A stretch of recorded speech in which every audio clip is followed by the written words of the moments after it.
আজ ২৫ ডিসেম্বর ২০২৫।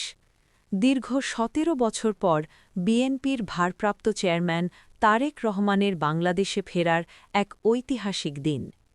আজ তিনি দেশবাসীর উদ্দেশ্যে বেশ কিছু গুরুত্বপূর্ণ বক্তব্য দিয়েছেন এবং তার এই সফরকে ঘিরে রাজনৈতিক অঙ্গনে ব্যাপক উদ্দীপনা দেখা যাচ্ছে। আজকের ঘটনাক্রম ও ভাষণের মূল দিকগুলো নিচে তুলে ধরা হল।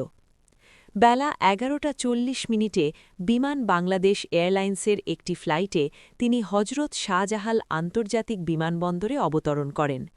বিমান থেকে নেমে তিনি ভিআইপি লাউঞ্জের সামনে খালি পায়ে এক মুঠো মাটি হাতে নেন এবং আবেগাপ্লুত হয়ে পড়েন।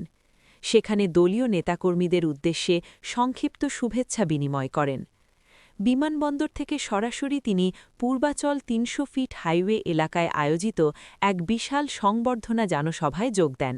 সেখানে তিনি দেশবাসীর উদ্দেশ্যে ভাষণ দেন। তার ভাষণের মূল বিষয়গুলো ছিল তিনি প্রতিহিংসার রাজনীতি পরিহার করে সব মত ও পথের মানুষকে নিয়ে একটি রংধনু জাতি বা রেইনবো নেশন গড়ার আহ্বান জানান।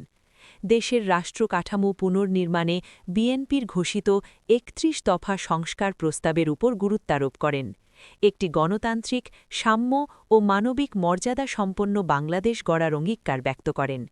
জুলাই গণ অভ্যুত্থানে শহীদ ও আহতদের ত্যাগকে গভীর শ্রদ্ধার সাথে স্মরণ করেন এবং একে সব মানুষের সম্মিলিত অর্জন হিসাবে অভিহিত করেন।